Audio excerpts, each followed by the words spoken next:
నిలబెట్టేది యేసుక్రీస్తు ప్రభు వారికి మాత్రమే సాధ్యం. దేవునికి స్తోత్రం. నువ్వు పడగొడితే శాశ్వతంగా నిలబెట్టగలిగిన శక్తి ఉంది. దేవునికి స్తోత్రం. హల్లెలూయా. నేను ఈ మాటకు ముందు, ఈ వాక్యానికి ముందు, ఈ పడిపోవటానికి ముందు ఏం చెప్పాలంటే, నువ్వు పరిగెత్తు, నువ్వు పరిగెత్తు, యేసుతో పరిగెత్తు, విశ్వాసముతో పరిగెత్తు, దర్శనము కొరకు పరిగెత్తు, దేవుడు నీకు ఇచ్చిన సంకల్పము కొరకు పరిగెత్తు, ఆత్మల కొరకు పరిగెత్తు, దేవుని రాజ్యం స్థాపించడం కొరకు పరిగెత్తు. దేవుని కొరకు అలుపెరిగిన పోరాటంలో నీ ప్రాణార్పణ కొరకు పరిగెత్తు. దేవునికి స్తోత్రం. మనం పరిగెత్తేది, ప్రభుతో సాగేది, ఈరోజు క్రీస్తు యొక్క రక్షణ, క్రీస్తు రక్తం మన మీదకి వచ్చే రక్షణ వచ్చిందంటే నీవు క్రీస్తు కొరకు బ్రతకటానికి, నీ కొరకు కాదు. ఇంతవరకు నీ కొరకు నువ్వు బ్రతకావు లోకంలో, ఇంతవరకు నీ కొరకు నీవు బ్రతికేసావు. నువ్వెవరి కొరకు బ్రతకాలో, ఎందుకు బ్రతకాలో తెలియకుండానే కొన్ని సంవత్సరాలు మన జీవితాన్ని లోకంలో వ్యర్థంగా ఖర్చు పెట్టేసాం. భక్తుడేనంటే జ్ఞానాన్ని సులభని చెప్పినట్లుగా ఆకాశము కింద, సూర్యుడి కింద వ్యర్థమే అన్నట్లుగా మనకు తెలియక ఏం చేసామంటే మన దినములన్నీ కూడా వ్యర్థంగా గడిపేస్తాం. దినాలు గడిపేసాం సరే, సంవత్సరాలు గడిపేసాం సరే, కాలాలు గడిచిపోతున్నా సరే, కానీ విలువైనలు పోగొట్టేసుకున్నావు. నీ బలాన్ని పోగొట్టుకున్నావు, నీ శక్తిని పోగొట్టుకున్నావు, నీకున్న అందాన్ని పోగొట్టుకున్నావు, నీకున్న సౌందర్యాన్ని పోగొట్టుకున్నావు. ఇవన్నీ ఒకెత్తైతే ధనమును పోగొట్టుకున్నావు. నిలువ నీడ లేకుండా సమస్తాన్ని కోల్పోయి నిరుత్సాహ పరిస్థితిలో, నిస్సహాయమైన స్థితిలో ఇంటి మీద ఒంటరి పిచ్చికి వలె ఓటుకుంటూ వంటి వాడు అయిపోయావు. దానికి చెప్తాడన్నమాట. దేవుని స్తోత్రం. కోరాహు కుమారుని అంటారు, ఇంటి మీద ఒంటరి పిచ్చికట. అలాగైపోయి ఎట్టి తోచక ఎక్కడికి వెళ్ళాలో తెలియక అలా ఉండిపోయాడంటే అప్పుడు వచ్చింది దేవుని వాక్కుని. దేవునికి స్తోత్రం. ఏం చేయాలో తెలియదు. సావా బ్రతుక, ముందుకు వెళ్తే పోయా, వెనక్కి వెళ్తే ఏంటి లేదు. అలాంటి పరిస్థితుల్లో ఎవరు నీ బంధువులు, నీ బలగము, నీకున్నట్టు స్నేహితులు, నీ మిత్రులు ఎవరు నిన్ను ఆదరించేవారు లేరు, ఓదార్చేవారు లేరు, ధైర్యపరిచేవారు లేరు, నీ బతుకు తట్టేవారు లేరు, నీ వెండి తట్టేవారు లేరు. కానీ ఆ టైంలో దేవుని వాక్కుని ఎదుకు వచ్చింది. దేవుని స్తోత్రం. దేవుని వాక్కుని ఎదుకు వచ్చింది. పడిపోయినట్టు నీవు, పాప ఊపులో ఉన్నట్టు నీవు, నష్టపోయినట్టు నీవు, కష్టంలో ఉన్నట్టు నీవు, వ్యాధిలో ఉన్నట్టు నీవు, బాధలో ఉన్నట్టు నీవు, దుఃఖంలో ఉన్నట్టు నీవు, కన్నీళ్లు విడిచుచున్నట్టు నీవు, ఓదార్చేవారు లేక కొట్టుమిట్లాడుతున్నట్టు నీ ప్రాణాన్ని ఎటు తోచక తెలియని పరిస్థితిలో ఉన్న నిన్ను అలా వచ్చి అమంతంగా లేపి అలా నిలబెట్టాడు. దేవునికి స్తోత్రం. హల్లెలూయా.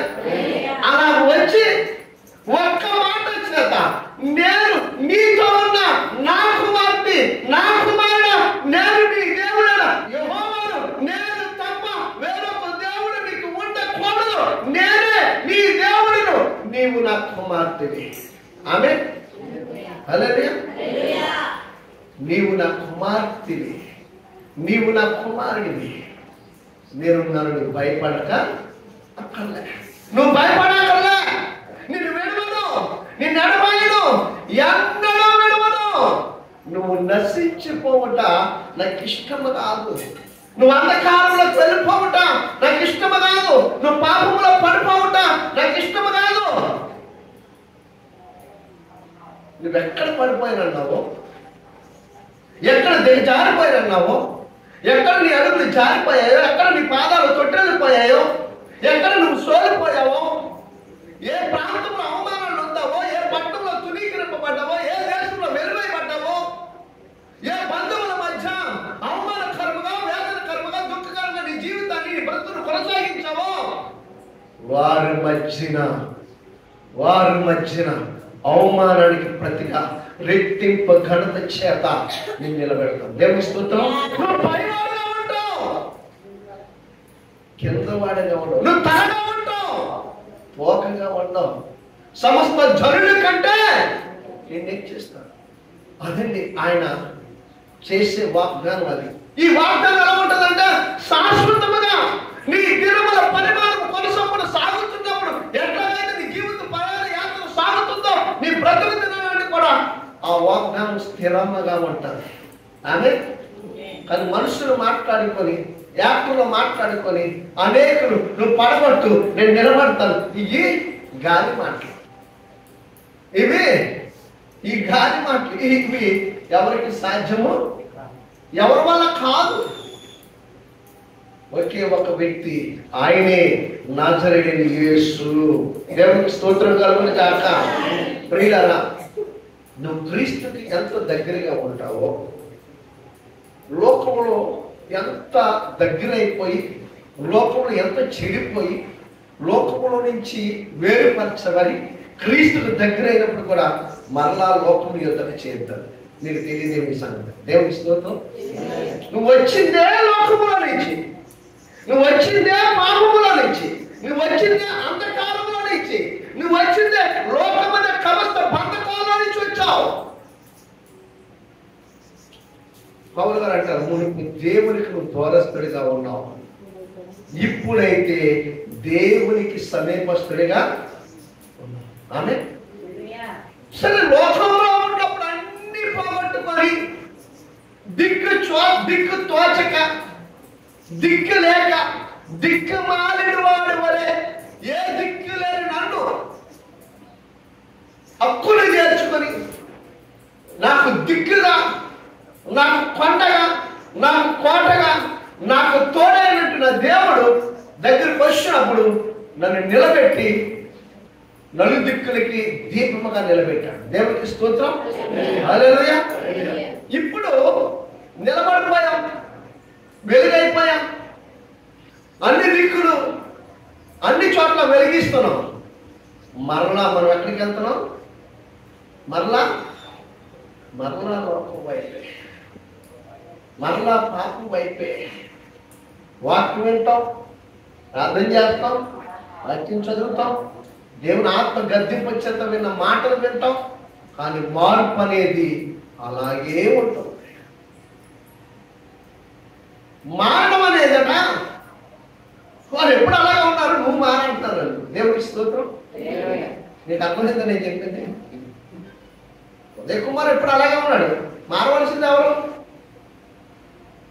ఉదయ్ కుమారే మారాలి. దేవునికి స్తోత్రం. హల్లెలూయా. మార్పు అనేది వాళ్ళకి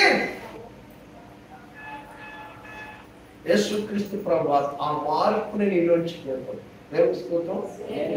క్రీస్తును అంగీకరించినట్టు నీవు, క్రీస్తు రక్తములో కడగబడినట్టు నీవు మరలా పాపములో పడిపోవద్దు.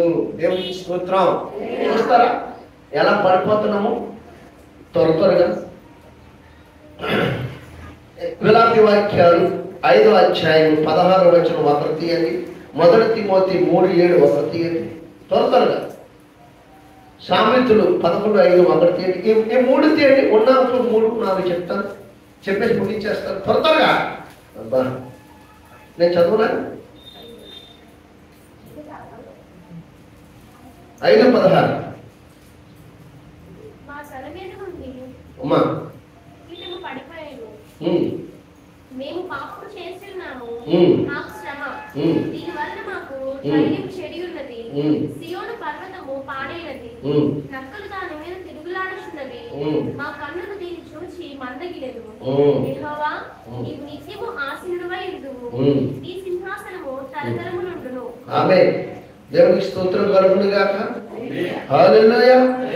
ప్రియులారా, ఈ విలాపి వాక్యములో 5వ అధ్యాయంలో 16వ వచనం మనం చూసినప్పుడు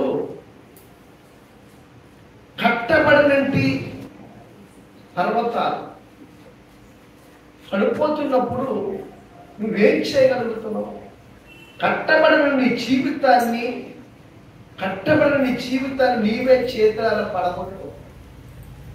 లోకం వైపు ఇలా తిరిగి, ఆ రంగుల మొహం వైపు ఇలా తిరిగి, శ్రమ కాలములో నుంచి, దిక్కు తోచలేని పరిస్థితుల్లో నుంచి దేవుడు అలా తీసుకొచ్చి ఆయన బండ మీద, అనగా క్రీస్తు అనే బండ మీద నిలబెట్టినప్పుడు ఇంకా నాకు యేసుప్రభు తప్ప వేరొకడు లేడు, ఈ బంధువులు, ఈ బలగము, నా స్నేహితులు, నా మిత్రులు ఎవరు నన్ను ఆదరించలేదు. కానీ యేసుప్రభు దిక్కుతోచని పరిస్థితిలో ఉంటే తన దాసుల్లో, తన సువార్తికుల్లో పంపించి ఎదుగో మరలా ఇక్కడ నిలబెట్టాడని చెప్పిన సాక్ష్యాన్ని మనమే ఏం చేస్తామట,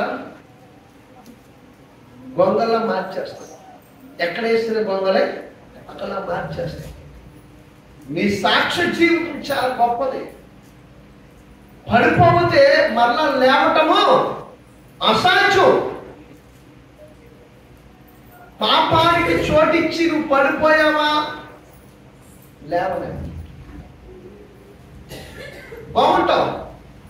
నీకెక్కడ తినటానికి కానీ, నువ్వు ఎక్కడికి వెళ్ళా ఎంజాయ్ చేయడానికి కానీ, నీకు అన్ని విషయాల్లో ఏది తక్కువ ఉండదు, ఏది అసలు తప్పే ఉండదు.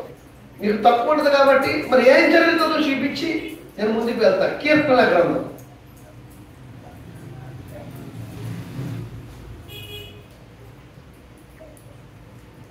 కీర్తన గ్రంథము 50వ అధ్యాయం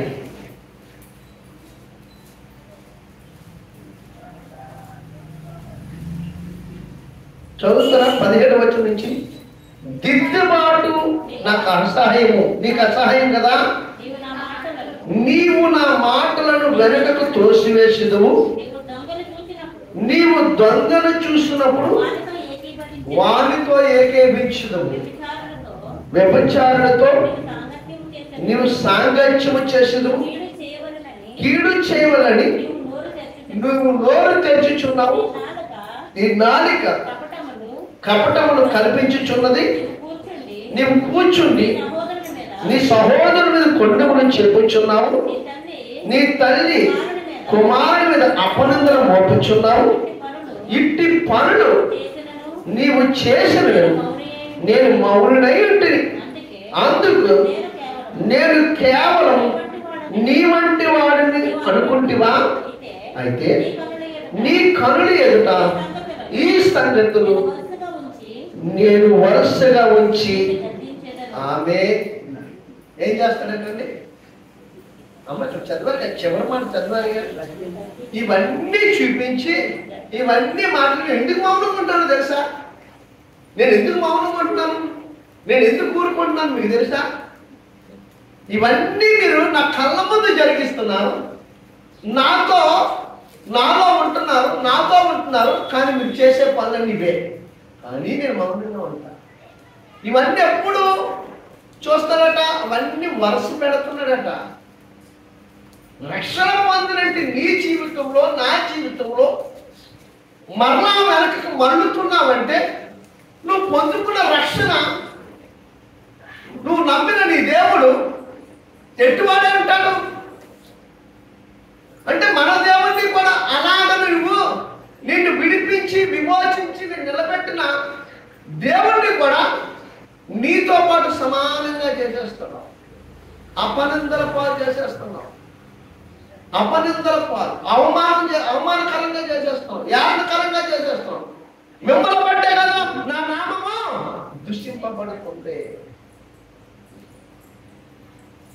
ఏ తీర్మానం అయితే తీసుకొని నువ్వు దేవుడి దగ్గరికి వచ్చావో, ఏ తీర్మానం చేత ప్రభుతో ఒడంబడిక చేసుకున్నావో, ఆ ఒడంబడికని తూచా తప్పకుండా నువ్వు ఖచ్చితంగా పాటించవలసిన అవసరం నీకుంది. తప్పకుండా అది నువ్వు చేయవలసిన అవసరం నీకు ఉంది. కాదు లేదు అనడానికైతే ఏమీ లేదండి. తప్పకుండా నీవు తీసుకున్నట్టు ఆ నిబంధన, తీసుకున్నట్టు తీర్మానం ప్రకారముగా నువ్వు క్రీస్తులాగే ఉండాలి తప్ప క్రీస్తుకు విరోధంగా నువ్వు ఉండకూడదు. దేవుడికి స్తోత్రం కలుగునుగా. మనుషులు పడిపోవడానికి కారణం ఏంటంటే ప్రతి చిన్నదానికి చాలా సులువుగా పడిపోతూ ఉంటాం, చాలా సులువుగా పడిపోతాం. యేసుప్రభు ఎవరో తెలుసండి, 10,000 మందిలో అతి శ్రేష్ఠుడే కాదట, అతి సుందరుడు వాడు. 10,000 మందిలో పురుషుల్లో పోల్చదగిన కలిగిన వాడట. 1000 మందిలో ఉన్నా సరే ఆయన ఎవరో మనం పోల్చగలుగుతామంట. 10,000 మందిని యేసుప్రభులాగే పెట్టారనుకోండి, అందులో యేసుప్రభు క్లియర్గా చక్కగా ఆత్మ సంబంధమైన వారికి మాత్రమే ఆయన కనబడతాయి. దేవునికి స్తోత్రం కలుగునుగా. హల్లెలూయా. అంత సుందరుడైన దేవుడు ఈ భూమి మీద మనుషులతో నివాసం చేస్తాడు, మనుషులతో కాపురం ఉన్నాడు. తెలీదా మీకు? ప్రకటన గ్రంథం 21లో 3-4 వచనం చదవండి, మీకు అర్థమవుతుంది.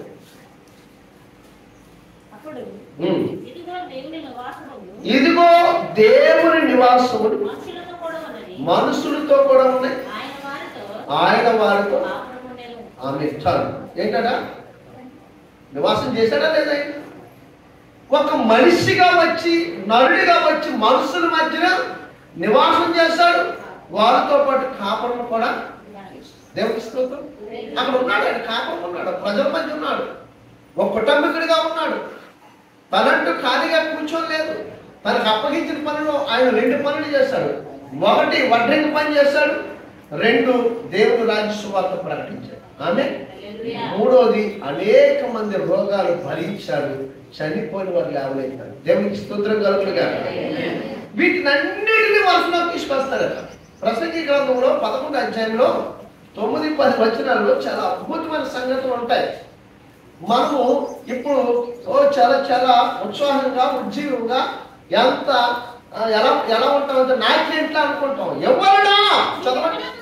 నీ యవ్వన ముందు సంతోషపడు, నీ యవ్వన కాలము నీ హృదయం సంతృష్టిగా ఉంచను, నీ కోరిక చెప్పడం, నీ దృష్టి యొక్క ఇష్టము చొప్పున ప్రవర్తింపము. అయితే వీటన్నిటినీ బట్టి దేవుడి నిన్ను తీర్పులోకి తెచ్చినని జ్ఞాపకం ఉంచుకొనుము. హల్లెలూయా.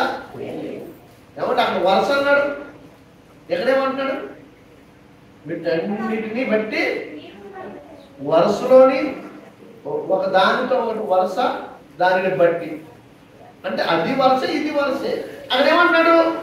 లేత వయస్సును నడిప్రాయమును గతించిపోవును గనుక నీ హృదయములో నుండి 10వ వచనం వ్యాకులను తొలగించుకొనుము, నీ దేహము చెరుపు దాన్ని తొలగించుకొనుము. దేవుడికి అవకాశం ఇచ్చాడు. మార్పు చెందావు, మారు మనసు పొందావు, రక్షణ పొందావు. మరలా నీకు లోకం వైపు నీ కను దృష్టి కానీ నీ అడుగులు కానీ వెళ్ళడానికి వెళ్ళిన మరుక్షణం ఖచ్చితంగా. నేను చాలాసార్లు నారాజు గారు చెప్తుంటాను, ఏమంటానంటే, అయ్యా వెళ్తే సరాసరి మనం దేవుని రాజ్యంలోకి వెళ్ళాలి, మనము మన సంఘం కలిసి. తీర్పులోకి మాత్రము వెళ్ళకూడదు, తీర్పులో నిలబడకూడదు, తీర్పు అనే పదానికి మనం అవకాశం ఇవ్వకూడదు. అలా ఉండాలి మన సంఘం, అలా ఉండాలి మన నమ్మకాలు చెప్పుకుంటున్నాయి, నన్ను అడుగుతున్నాడు. దేవుని స్తోత్రం. తీర్పులోకి వస్తే ఎలా ఉంటుందో, తీర్పు అంటే ఏంటో కూర్చుంటే మన కళ్ళ ముందు చాలా జరుగుతున్నాయి, చాలా జరుగుతున్నాయి. ప్రవీణ్ గారికి తీర్పు లేదు, సరాసరి క్రీస్తు హతసాక్షిగా ప్రభు దగ్గర చేర్చబడ్డాడు. అలా నీవు నేను చేర్చబడ. దేవునికి స్తోత్రం కలుగుతుంది. తీర్పు అనేది ఇహలోకములో ఎంతో మంది నువ్వు చూస్తున్నావు, మంచాల లేదు. ఎంతో మంది నీకు బలం ఉన్నా, శక్తి ఉన్నా, వయసు ఉన్నా, అందం ఉన్నా, సౌందర్యం ఉన్నా, నడిప్రాయంలో, లేత వయసులో, యవ్వన వయసులో, చిన్న పొగడండి, 40 ఏళ్ళండి, 30 ఏళ్ళండి, 25 ఏళ్ళండి, చిన్న పిల్లండి, మన కళ్ళ ముందు మనమే ఎంతో మంది దగ్గర వింటున్నామండి. కారణం ఏంటో తెలుసా? మనము దేవుడిచ్చిన రక్షణకి విరోధంగా నడుచుకోవటం. వాళ్ళు నిన్ను ప్రేమించాలి, ఏ దిక్కు లేని నిన్ను హక్కులు చేర్చుకొని నీకు దిక్కైనట్టు దేవుడు ఆ రోజు నీవు తప్ప నాకెవరూ లేరయ్యా. అసలు మామూలుగా పడుతున్నా, మామూలుగా మాట దావీదు గారు ఏమన్నారంటే, నా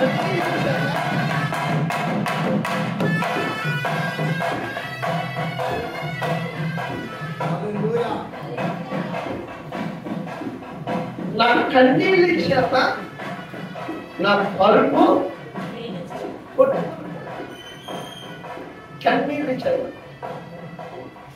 ఆయన కన్నీళ్ళు చేత ఆ దినాల మరి పరుపు పరుపు ఎన్నిందో లేదో నాకు తెలియదు, కానీ వెళ్ళకుండా ఆయన చెప్పుండడం అలంకార రూపంలో కూడా చెప్పుండొచ్చు, అది ఈరోజు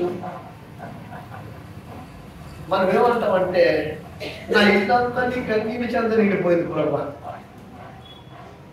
నీకు అర్థమైందండి? నా ఇల్లంతా ఇదంతా కన్నీళ్ళే. చాలా జాగ్రత్తగా ఉండాలి. మనుషులతో మాట్లాడినట్లుగా, మనుషులతో పోట్లాడినట్లుగా దేవుని దగ్గర మనం చాలా జాగ్రత్త కలిగి ఉండాలి. మన సావాసము దేవునితో చాలా ఔనిత్యముగా ఉండాలి.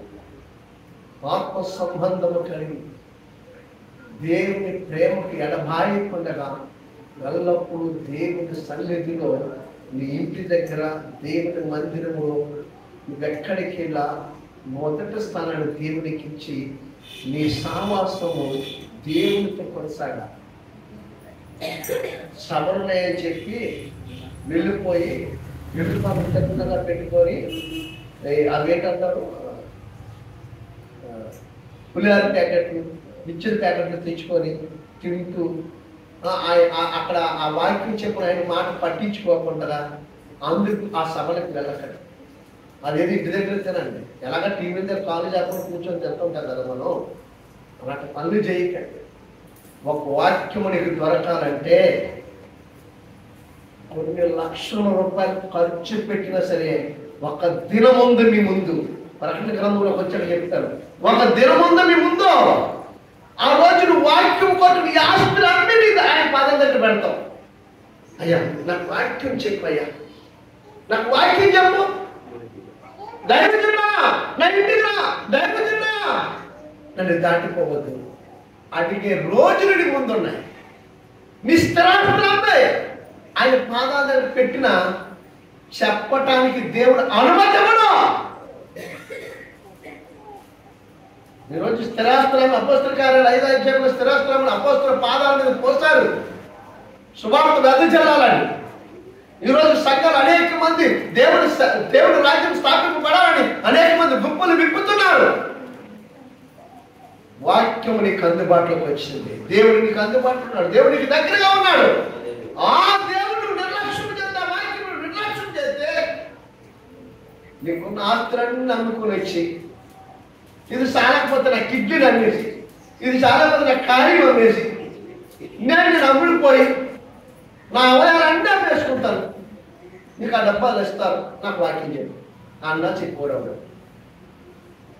ఎందుకో తెలుసా ఆయన చెప్పినప్పుడు మీరు చెవులు పెట్టుకోలేదు, ఆయన చెప్పినప్పుడు మీరు వినలేదు, ఆయన చెప్పినప్పుడు మీరు గాయపడలేదు, మీరు ఎందుకు వచ్చినప్పుడు మీరు తోసేశారు. ఆ వాక్యం పట్ల మీరు నిర్లక్ష్యం కలిగి ఉన్నారు. మీకు అందుబాటులో యెహోవా దొరికే కాలమందు ఆయన వెతుకుడు అన్నప్పుడు మీరు వెతకడం మానేశారు. ఆయన సరాసరి నీ దగ్గరకు వచ్చేసాడు, నీలో ఉన్నాడు, నీతో ఉన్నాడు, నీ వెంటనే ఉన్నాడు. అది క్షణము మీకు తెలియదు. నువ్వు ఎక్కడ తప్పిపోతావో, ఎక్కడ జారిపోతావో, ఎక్కడ నీ అడుగు ఇరుకులు పడతాదో, ఎక్కడ నీ పాదాలు తొట్టెళ్ళిపోతాయని నీ వెంటే నీ పక్కన ఎప్పుడు నడుస్తున్నాడు ఆయన. నువ్వు ఇంటి దగ్గర ఉంటే ఆయన సియోలో కూర్చోలేదు, అక్కడ పడదు. నువ్వు పొలంలోకి వెళితే ఆయన సియోను పర్వతం మీద ప్రశాంతంగా నిద్రపోలేదు. ఇశ్రాయేలు కాపాడేవాడు కొడుకడు నిద్రపోడలే దేవుడే. ఆయన రెప్ప పాటున కూడా రెప్పబడేడు. హల్లెలూయా హల్లెలూయా. ఆకాశం అంతటా మనల్ని తొంగి చూస్తున్నాడు. దేవుడికి స్తోత్రం కలుగునుగా. ఆయన ఎందుకు ఉండిపోతాడు? మనకు నిద్ర వచ్చిందంటే 1000 మంది ఉన్నా సరే అక్కడ నిద్రపోతాం. దేవుడికి స్తోత్రం హల్లెలూయా. ఇంకొక గట్టిగా చెప్పాలంటే ఇంట్లో చెప్పి ఎవరు వచ్చినా సరే లేపదు. ఎంత ఆజ్ఞతో తిరుగుతాం మనం. మరి వాళ్ళ ప్రశాంతంగా అంత సుఖముగా నిద్రపోయినట్లుగా మన దేవుడు నిద్రపోతే పరిస్థితి ఏంటి చెప్పండి? పరిస్థితి ఏంటి? లబ్బో దబ్బో కొట్టుకొని ఎక్కడెక్కడ గింజుకొని అయిపోతూ ఉంటాం. యేసు ప్రభువు నా ప్రార్థన ఆలకించలేదు, యేసు ప్రభువు మొరాలకించలేదు. దేవా నన్ను క్షమించయ్యా, అయ్యా నన్ను క్షమించయ్యా, అయ్యా నన్ను బాగు చేయి, అయ్యా నా గాయం కట్టు, అయ్యా ఈ నొప్పు నుంచి విడిపించు, అయ్యా ఈ రోగం నుంచి నువ్వెంత నెత్తు నోరు పెట్టుకున్నా నువ్వు పడుకున్నట్టుగా నేను పడుకోలేదు. ఆయన సృష్టి కదా, సర్వము ఎరిగిన వాడే, సర్వాంతర్యామి, సర్వ జనుల మీద ఆయన కనుదృష్టి ఉంచాడు. ఎలాగో తెలుసా? ఆయన ఆత్మ చేత సర్వజనుల మీద నా ఆత్మను కుమ్మరించుదని ఏవేళ ప్రవక్త 2వ అధ్యాయంలో చెప్పాడు. 16 అపోస్తలుల కార్యాలు 2వ అధ్యాయంలో చెప్పాడు. 17వ వచనంలో అంచు దినములందు మనుషులందరి మీద నా ఆత్మను కుమ్మరిస్తాను. 1 కొరింథీయులో చెప్పాడండి 3వ అధ్యాయంలో 16లో, మీరు దేవుని ఆలయంగా ఉన్నారని మీరు ఎరుగునా, పరిశుద్ధాత్మ దేవుడు మీలో ఉంటాడు. ఇప్పుడు ఎక్కడ లేడు చెప్పండి? ఆయన లేడా మనం లేవా? మన మనస్సు, మన తలంపులు, మన నోటి మాట, మన చూపులు ఎక్కడ నువ్వు పడిపోకుండా నీ దేవుని యందు నిదానించున్నప్పుడు, నువ్వు దేవుని యందు నువ్వు ధీటుగా నిలబడినప్పుడు నీ జీవితంలో అన్ని అద్భుతాలే చూస్తావు. దేవునికి స్తోత్రం. ఆశ్చర్యమైన కార్యాలు చూస్తావు. నువ్వు పడిపోవడానికి ఆయన ఇష్టపడతావు. చాలా విషయాలు ఉన్నాయి. అనేక సందర్భాల్లో పడిపోతూ ఉంటాం. పడిపోవటానికి గల కారణం ఏంటంటే వాక్యం చదవం, ప్రార్థన చేయడం, మందిరానికి వెళ్ళం, ఆరాధన సమయానికి క్రమాన్ని పాటించాం, మందిరానికి పరుగు వచ్చి పరుల్లో ముందుగా కూర్చోం, ముందు వరుసలో కూర్చోం. చాలా మనం కోల్పోతున్నాం. చేతిలో బైబిల్ ఉండదు, మనకి సిగ్గెక్కువ. మనకి సినిమా టికెట్ మాత్రం జాగ్రత్తగా, ఎంత జాగ్రత్తగా కట్టి ఆ ధ్యానంలోకి వెళ్ళేదాకా పట్టుకుంటామంటే జాగ్రత్త. నాశుని అడిగి తీసుకెళ్ళేది ఆ టికెట్, పరలోకాన్ని తీసుకెళ్ళేది బైబిల్, పరిశుద్ధ గ్రంథం ఎప్పుడు నీ చేతిలో ఉండాలి. నువ్వు చదవకపోతే తీసుకుంటరా. క్రమానికి దేవుడు అండి. క్రమము నేర్పించాలి. కాబట్టి ఈ రోజు నీ కుటుంబం క్షేమముగా, నెమ్మదిగా, ఆదరణగా, సంతోషంగా ఒక వ్యక్తి కోసం లక్షల కోట్ల మంది కదిలారండి. దేవునికి స్తోత్రం. ఒక మణిపూర్ కోసం యావత ప్రపంచం కదిలిందండి. ఇలాంటి వారు ఎంత మంది అండి కదిలారు. ఈరోజు నీ కుటుంబం కోసం నువ్వు కదలలేకపోతున్నావు అంటే ఏమనాలి? ఆలోచించే. నీ దేహంలో ఎక్కడ గాయమైనా నీ దేహం అంతా గాయమైంది. అలాగే నీ కుటుంబంలో నీ రక్తం గుర్తుపెట్టుకో. నీ రక్తం నీ తండ్రి సంతానం, నీ తల్లి సంతానం, నీ రక్తం వాళ్ళ మేనమామలా మేనత్తలా కాదట, వాళ్ళ చిన్నలా పెదనాన్నలా కాదు, వాళ్ళ అన్నదమ్ములా అక్కజల్లిలా కాదు, మేనమామలా కాదు. రక్తం నీ కుటుంబం యొక్క రక్తం. అందులో ఎవరికి గాయము తగిలిలా నీ దేహంలో ఒక అవయానికి గాయం ఉన్నట్లే. దేవునికి స్తోత్రం. అవునా కదా? సత్యం అంటే క్రీస్తులో మనం అందరినీ అవయమై ఉన్నాము. యావత్ ప్రపంచమంతా కూడా క్రీస్తు సంఘమై, క్రీస్తు శరీరంలో నీవు నేను ఒక అవయమై ఉన్నాం. ఇప్పుడు చెప్పండి, ఇందులో ఎవరికి బాగాలేకపోతే సంతోషంగా ఉంటారు చెప్పండి. మీలో ఎవరికి ఏ గాయమైన క్రీస్తుకే